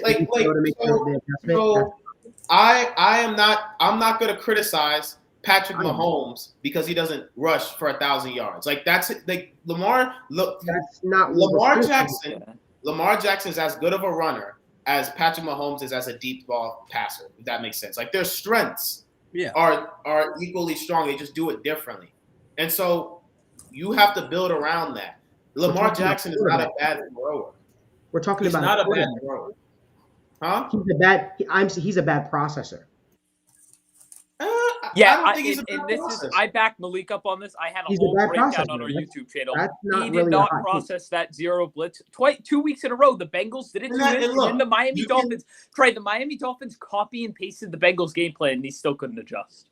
That's fine. And if you want to say it's a bad process, that's fine. But his ability to run and make magic and be dynamic is he's a phenomenal athlete. He's a phenomenal athlete. He's just not a phenomenal. He's a good quarterback, bro. He plays a quarterback. At the end of the day, he plays quarterback. Is his processing bad? Sure. But he's just as his running value. Dean is right in his assessment. You're making it seem as if his running ability is tied to him at quarterback. He's a phenomenal. He's a phenomenal athlete. That he's doing, if we're talking about him being a thrower of a football, Lamar Jackson is not a top 5 talent as a quarterback. If that's the case, that is not then you have to be ready to say that Deebo Samuel is not a great wide receiver because his game is more based on the running game. And you have to sit there and dock off a bunch of points for Christian McCaffrey and Alvin Kamara because they do more damage passing. You guys just heard me sit up on the show. You guys literally just heard me sit up on the show a couple weeks ago when we were talking about Tyreek Hill, and I said I don't think Tyreek Hill is an elite wide receiver. If that's how you feel, then I have nothing to argue with about. You asked me about Lamar Jackson, and my thing was his running ability. Mm-hmm. To me, I think he's a good passer. I think he can make improvements. I think his processing, you can say his processing. We're still waiting for those improvements. Mm-hmm. Sure. But his running ability, something nobody else can do, and it is a game changer. And it is dynamic. His running ability is phenomenal. It is and he's dynamic. And I've seen him escape the pocket and make down the field throws as well. Is he as consistent as a Mahomes or a Watson or Allen or a Rodgers? No. But he can do it, and I think he's going to continue to do it and get better at it. So that's what I said. I think the league has caught on to Lamar Jackson. I think that's why he said what he said, where he said he felt like people kind of knew their plays and what they were doing because they did the same stuff over and over again. I'm gonna tell you one thing. A couple of our guys jumped on. They jumped on social media. Actually, they made a nice little graphic and it was cute, right? They put a lot of time into it. And they said the Ravens are going to win the AFC North. I think they are. I like that. Keep that same thought. Keep that same energy. Really? The reason why I like that is because the one thing people are not realizing about the Ravens scheme. I was talking to a buddy of mine who works for the Ravens the other day about this, and subtle flex there. But the one thing that people aren't realizing is what Hollywood Brown meant to that offense. Hollywood Brown allowed for respect, right? Respect to be given for guys like Andrews and you got a guy like Hollywood Brown who, for all his flaws and stuff like that, you still have to respect the speed. He could burn you deep down the field at any point in time. That's an element that is now missing from their offense that they don't have. You're going to be relying, like, basically where I'm getting at is they loaded up on a bunch of tight ends. And I'm really curious to see how their offense is going to look this year, relying on the running game and Lamar Jackson throwing to tight end. At some point, you still need that deep threat down the field to create that respectability for the run game and things to open up. And I feel like that's a discussion that we're not having enough of. I think people are just getting out there saying things and they're not understanding what they're saying. Lamar Jackson will have to have taken that next leap as a quarterback. Hear me out, Trey. He will have had to take in that next leap because people want to blame XYZ for the Ravens' struggles. The fact of the matter is we're waiting for him to take that next leap as a quarterback, as a passer, as a processor, for the Ravens to truly be able to win this division.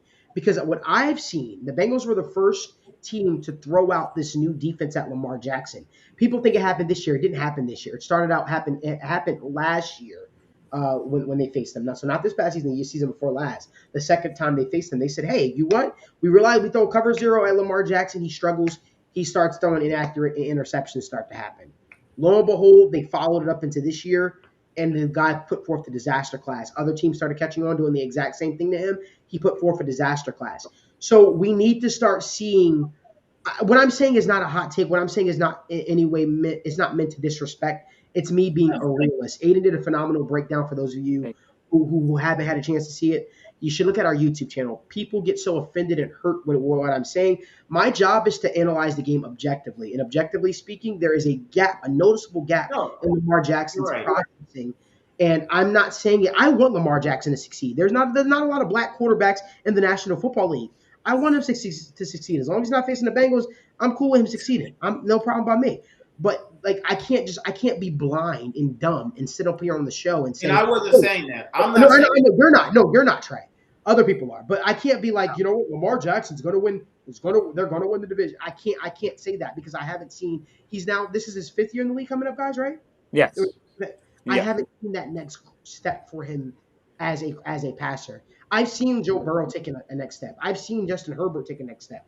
We're still waiting for that next step to be taken, and that really sucks to say because this is a guy who has already captured an MVP trophy, right? That we're talking about because he was so dynamic, because he lit the league up by storm. But I still feel like there's an entire another level for Lamar Jackson to get through. And that's scary, though. That's scary. That's scary.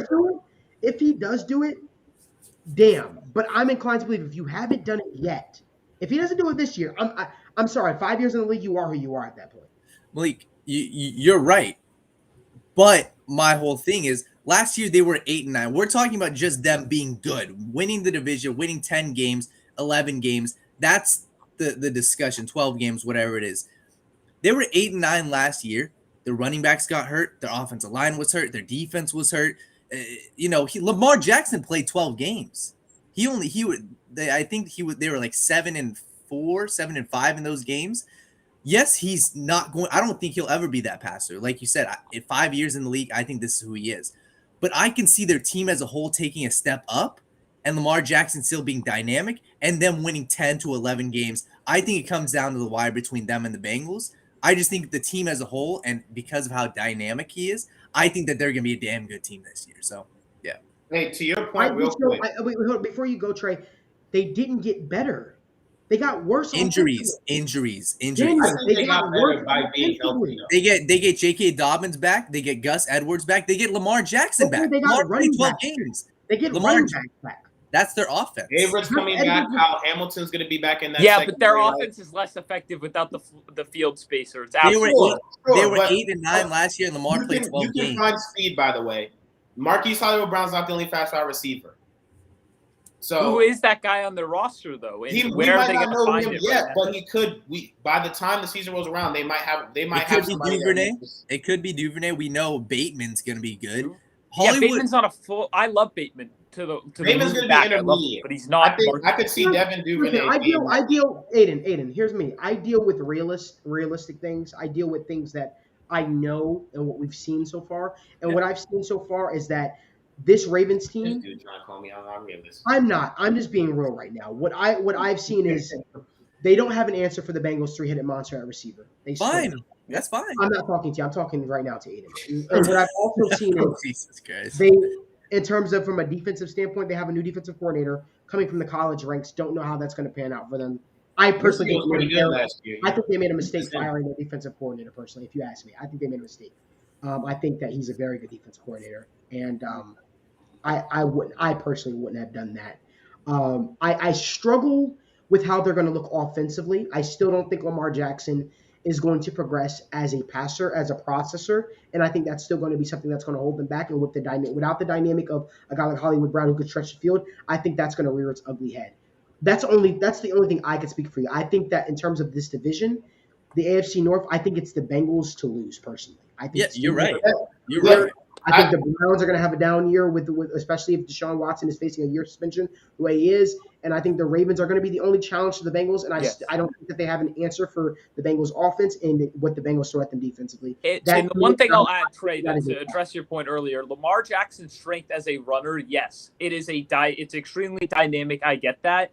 But at the end of the day, it's been a long time since we've seen one of these run-first quarterbacks and in that sense.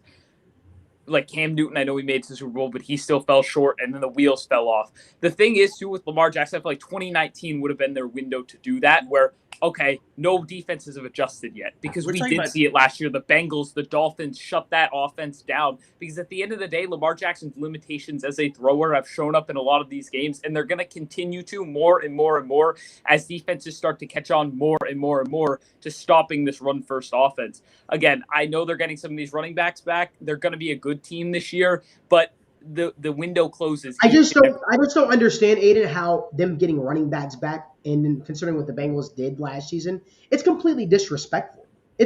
I gotta call it for what it is right now, guys. And I never get worked up about the type of stuff. You guys are being disrespectful to the Bengals. I'm just gonna be real. And I don't want TWSN to become one of these media companies where it's just. We're not talking about. Hold on, I'm not attacking you, Daniel. I'm simply just saying. You're not talking about the Bengals, but you're inadvertently talking about the Bengals in a sense.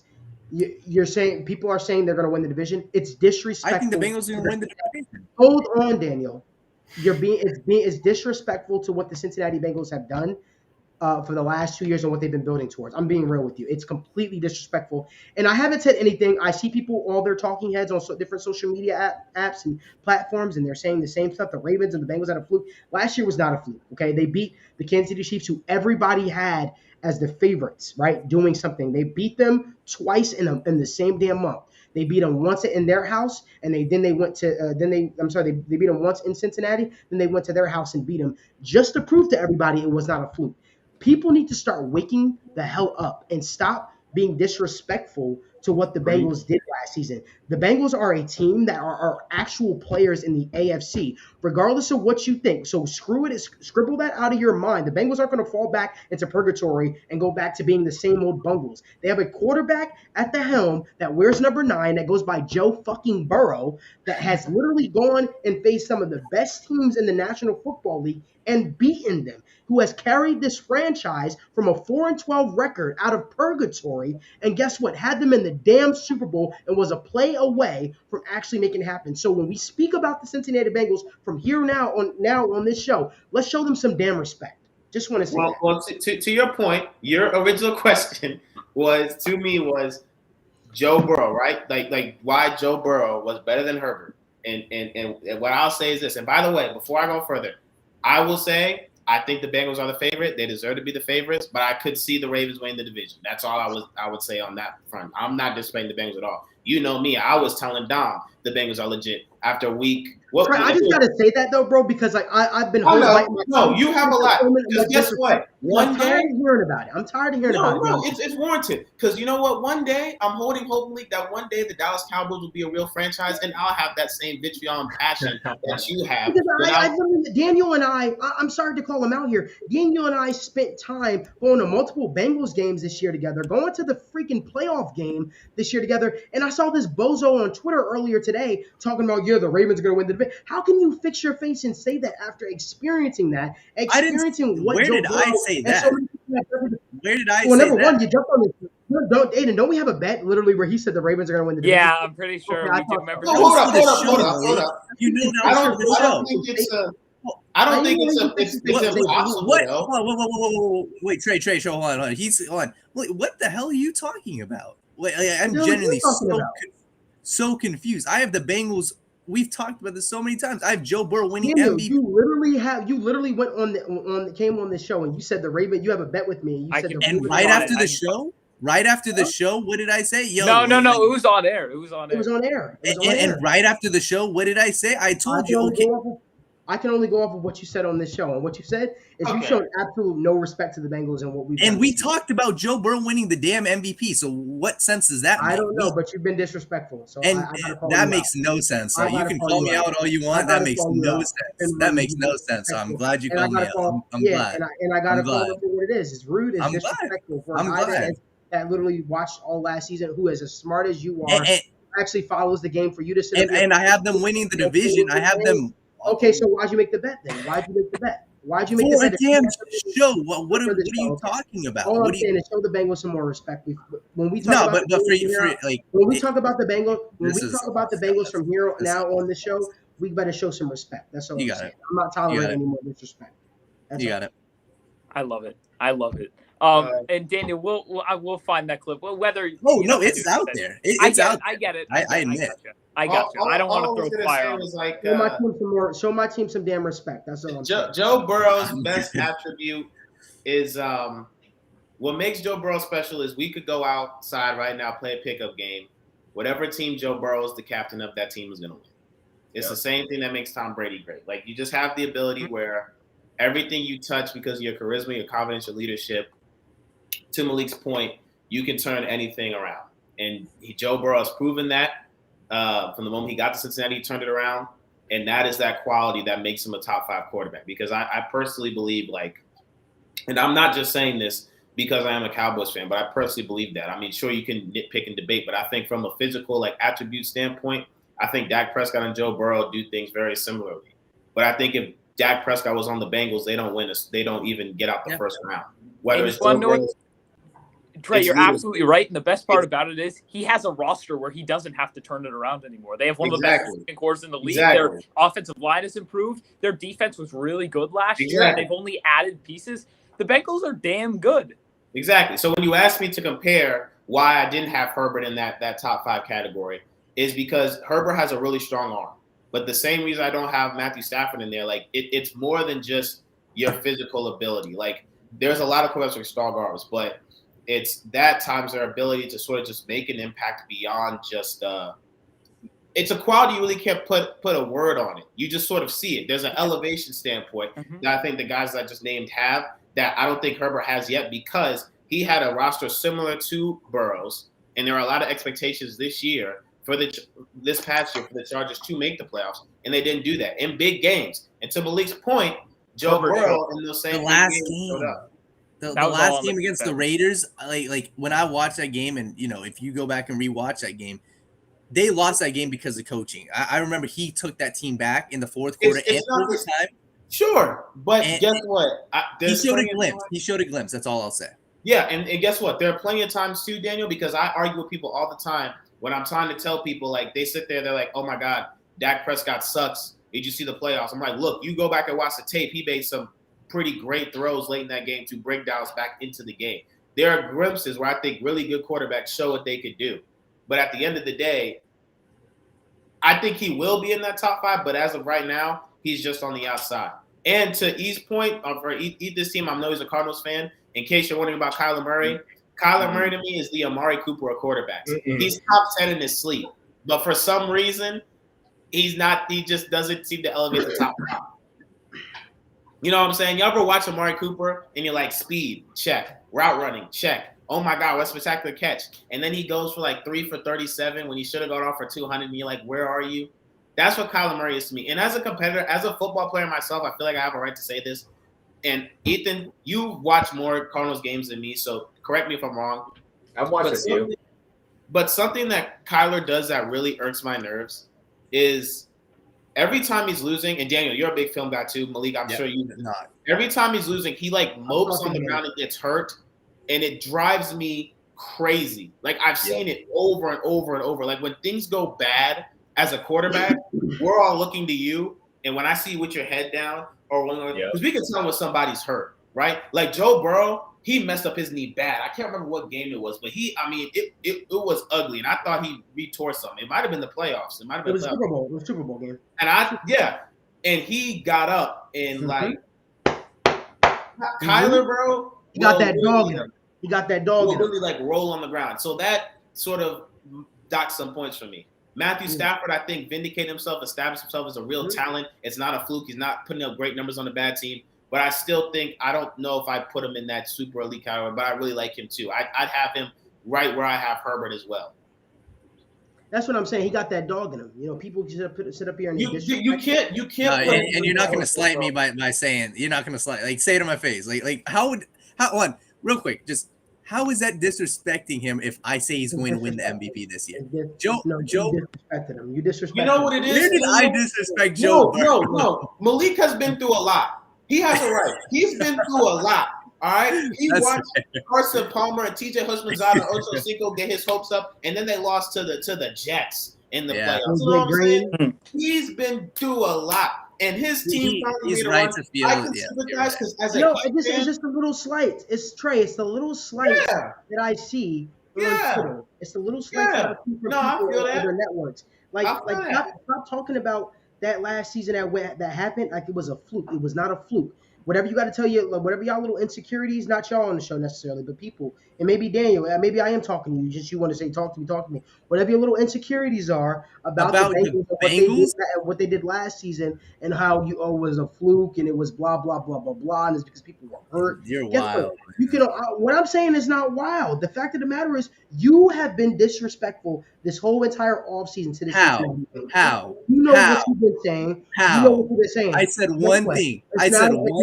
It's now important that I come out here and I call you out. How? You can call me out all you want, but it's false. It's fake information. You're putting words in my mouth. But that's fine. That's fine. It's not fake information. You're putting words in my mouth. To say that I think the Bengals are favorites, but I could see the Ravens winning the division. Is that disrespectful? You've been running your mouth. You hold that one against you for the rest of the year. That's Nobody's holding nothing against you for the rest of the year. You've been running your mouth, and I gotta say it. I said the Bengals gonna win the damn division. Like what do you? I said Joe Burrow's gonna win MVP. That's very disrespectful. You're right.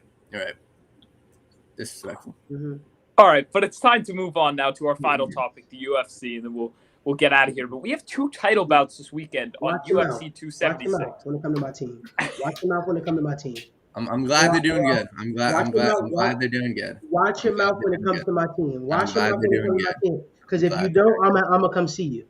Right here. It's on site. It's on site. Watch your mouth when it comes to my team. You remember what happened last time? Neither one of y'all played for them. Relax. You gonna watch your mouth when it comes to my team. You remember what happened last time? You gonna stop disrespecting my team. Got choked out. Nobody got choked out. Nothing. Listen. At the end of the day, watch your mouth when it comes to my team. That's all I'm saying. You be talking reckless. Never that. Listen, never that. You be talking reckless when you're in California, but when you Ask Teddy. Teddy lost to both of us. What are you talking about? Listen, what I'm talking. No, you're right. What I'm saying at the end of the day is, when it comes to my football team, you watch your mouth. You be talking crazy. Okay, you be talking crazy. You be playing both sides of the fence. Listen, it's cool for entertainment. You like Skip Bayless. It's cool for entertainment purposes. Don't disrespect me like that. It's cool for entertainment purposes, but when I check you, don't say nothing. Don't say nothing. You didn't check anything. You didn't check anything. Keep my team name out your mouth. Entertainment or no entertainment. All right, continue. So we got Israel Adesanya and Alexander Volkanovski, both defending titles this weekend. Ethan, I want to let you start this thing off. Can they both defend titles? You can go through with Adesanya first and then Volkanovski, whatever order you want. But what do you think about both these matchups? I'll tell you what, I can't wait for it. It's going to be one hell of a night. It's going to be a lot of good fights coming up. Do I think both of them can defend their titles? I think they can. Obviously, I mean, these fighters are obviously some of the most skilled fighters in the UFC. I certainly think Volkanovski will retain his title. I think he'll defend it. As for the main event, though, I don't know, boys. I think we can see. I think there's a good chance we see an upset. UFC 276. I think there's a really good chance that we see an upset. I like Jared Cannonier, guys. Let me tell you why. In his 13 UFC fights, he has faced 4 former champions and 1 former interim champion. He has the experience. Cannonier has faced Glover Teixeira, which he lost to, Jan Blachowicz, which he lost to, Robert Whittaker, which he lost to, but he's also beaten Anderson Silva, Kelvin Gastelum. He's gone through the gauntlet in this division. Adesanya, I know how good Adesanya is. I've watched plenty of Adesanya fights. And he is the heavy favorite coming in this. A lot of people are just expecting this is just going to be an easy fight for Adesanya. He's just going to walk right in there. Listen, I've been watching Cannonier for a while now. I really like this fighter. I love the way he fights. I think there's a really, really good chance we see an upset. And I think I'm going to be, you know what? I'm not going to say that, but we'll say that No, because I'm going to say it for the Patreon. We ain't putting that on no Patreon. We'll talk about that. So you talk about it. You ain't putting that on no damn Patreon. Hold on. Let me hop in before you. let me Cannonier's hop gonna in win. for you. I will say, Izzy at some point is going to he's going to lose, right? And It's gonna I just don't happen, think Cannonier. I eventually. don't think Cannonier's the guy. And the reason why I'm not confident in Izzy is because the past couple fights, at least the past fight for sure, he's basically sparring out there, right? Like that's what he does, and I don't think Cannonier will be able to get inside and hold him in. That's the biggest issue. Izzy's just out there. Didn't really do a lot of damage to Robert Whittaker. He didn't have to last fight. I just don't see anything special that Cannonier can deal with the length of Izzy. I don't. I haven't seen anything to where he's not gonna outstrike Izzy, and I know damn well he's not gonna take him to the ground and keep him down there. So I don't know. I don't see a real path to victory unless if he catches Izzy, and Izzy's too technical. He will. He's gonna catch him. He's gonna catch him slipping. Cannonier's gonna Izzy, get him. when has Izzy gotten dropped like bad? And like he hasn't. Not, he got dropped. Not really ever. I just don't think Cannonier has a skill set to really be the first guy to do that and capitalize on it. I don't. The great thing about fighting is you don't always need the skill set. You just gotta get lucky once or twice here or there. But Izzy, the difference is how often do fighters get lucky against Izzy? They never get lucky. That's true. I don't know. Yeah. All I'm gonna say is I think Cannonier. This style. Obviously, he's a lot like who did Adesanya face a couple events ago? It was the big guy, the big buff guy. It was the Brazilian. I'm forgetting his name. Paulo Costa. Stop laughing, Malik. Paulo Costa.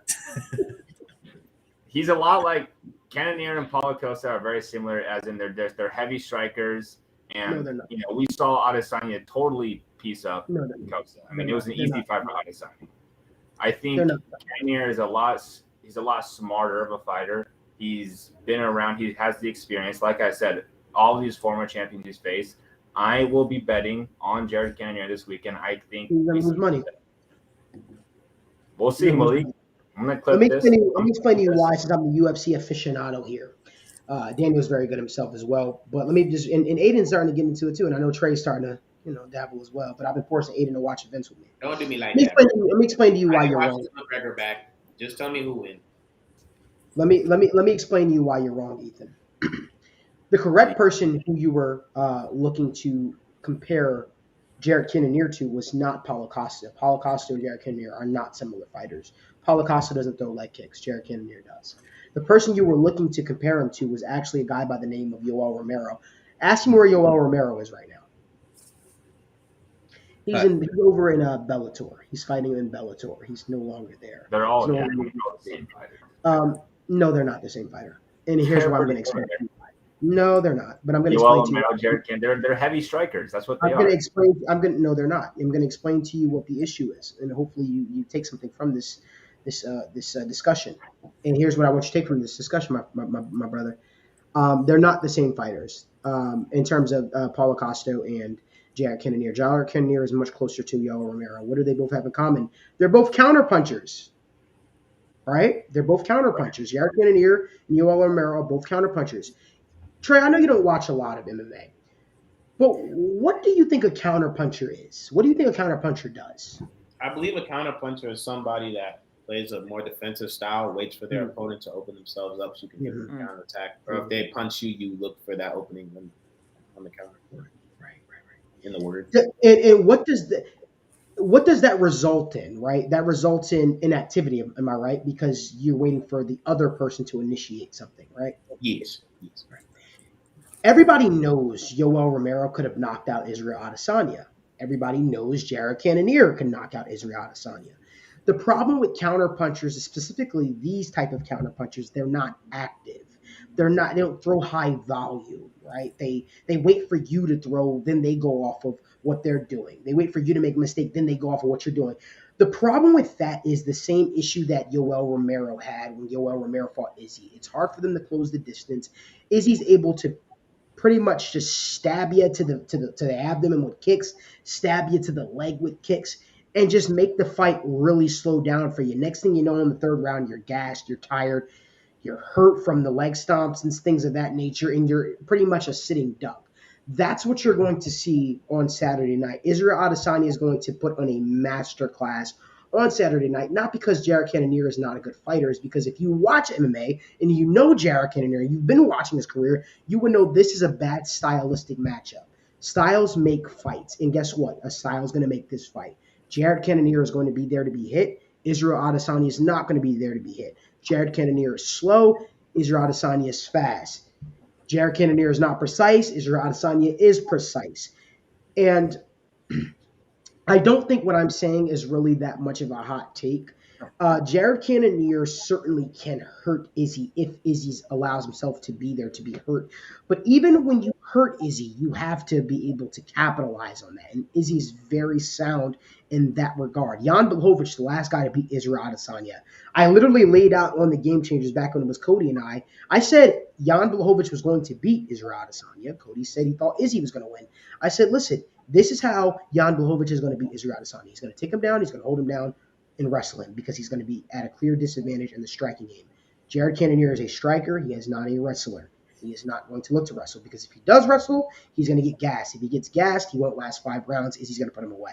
So I'm here to tell you, for those of you who are watching the show, I love my brother Ethan. Ethan is a very, very good mind when it comes to sports.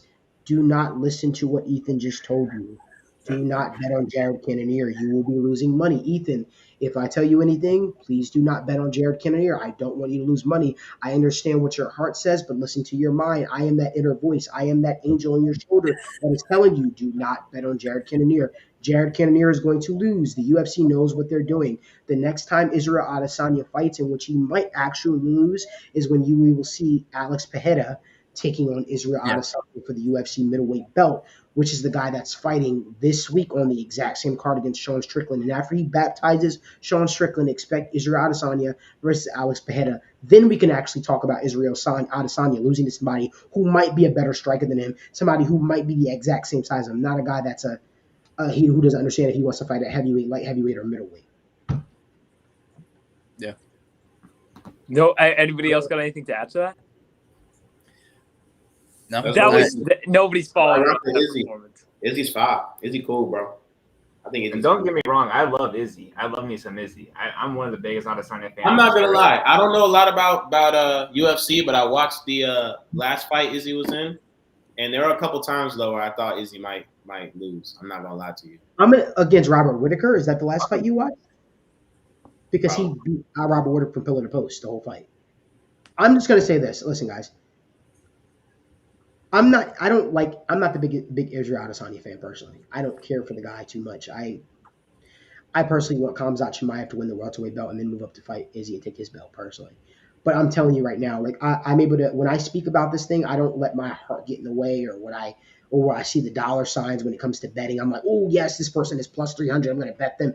That's not what I think. I come at it from a strictly objective opinion. Jared Cannonier, this is a bad matchup for him stylistically, and in his career.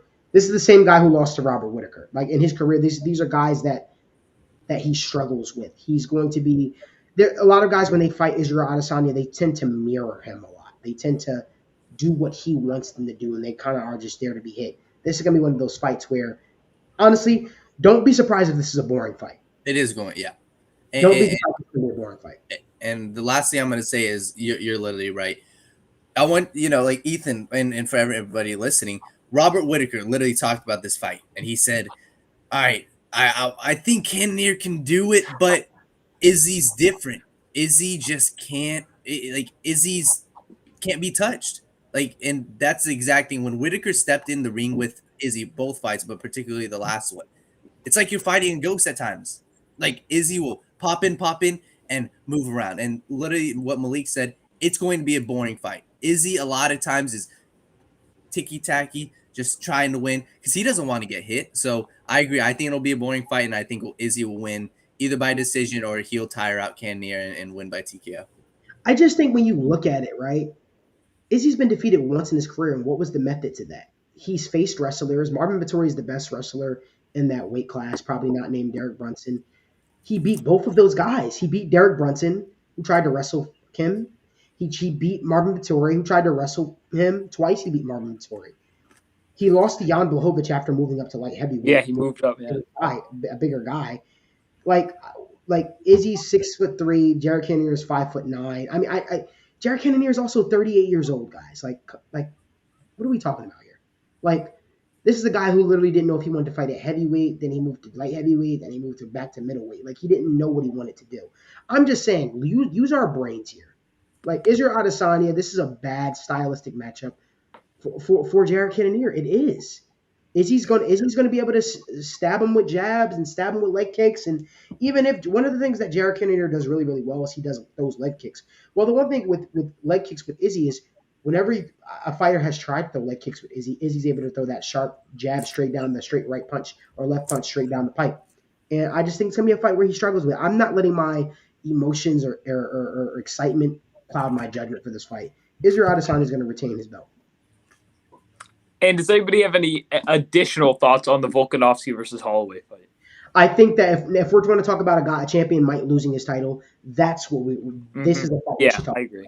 Max Holloway won the last fight. I'm just going to say this. Max Holloway, and I think that if Max Holloway and Alexander Volkanovski fight 10 out of 10 times, we probably get different results each time. These guys are very well matched. I think what we're going to see is people forget too, Max hurt Volkanovski a couple times on the feet that last time they fought. Don't be surprised if Volkanovski tries to use a heavy wrestling base this fight and doesn't try to stand with Max Holloway as much. Alexander Volkanovski almost lost his belt the fight before last against Brian Ortega, who had him in a deep guillotine and almost choked him out. Twice in that fight, he almost choked him out. I don't think that one thing that's alarming for Volkanovski is Volkanovski gets hit a lot in his fights, and he's there to be hit. Everybody knew that he was going to beat the Korean Zombie. Korean Zombie was literally just a late replacement for Max Holloway last fight. I think that Max Holloway knows how to beat him, and I think Volkanovski knows how to retain his belt. It's a difference, right? Notice what I said. Max Holloway knows how to beat him. I think Volkanovski knows how to retain his belt. And I think the art in which Volkanovski retains his belt is using a heavy wrestling base. However, I think Max Holloway will be prepared for that. If I was a betting man,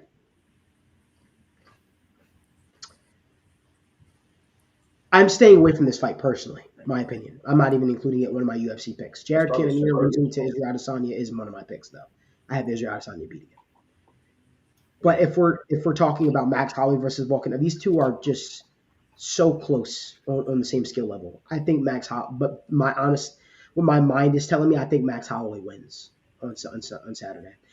And whenever you have two champions from the same gym as well fighting on the same card, it never really pans out the way you think it's going to be. In this case, they have three fighters coming from the same card. They got Brad Riddell going against Jalen Turner. They got Israel Adesanya going against Jared Cannonier. And they got Alexander Volkanovski going against Max Holloway. Somebody's bound to lose out of the champions, I believe. And I think that the most likely candidate is going to be the featherweight champion, which is Alexander Volkanovski losing to Max Holloway. Because I think he's looking past Max Holloway. I don't know if he's looking past him. I think he is. He's already talking about moving up to lightweight. That's looking past the fighter. We'll see. I agree. It's 50-50 for that fight. I don't know who's going to win. I just think Max can lay hands on him and baptize him. Baptize him. That's going to wrap up today's show, though. Again, Monday night, 7:30 p.m. Eastern Time. Same time as always, same place. We'll be back. I'm excited already for next week's show. I feel like today, it was a full slate today. We got a lot out there. Again, Monday, 7:30 p.m. Eastern Time. That's going to be all for us. We won't be back. We will not be here next Monday because it is 4th of July. Thank you. Thank you, Malik. Yeah. I totally forgot about that. So 2 Monday. I totally forgot. 4th of July is already here. But yeah, 2 Mondays from now we will be. Thank you for catching me on that, Malik. But we'll see you guys next time.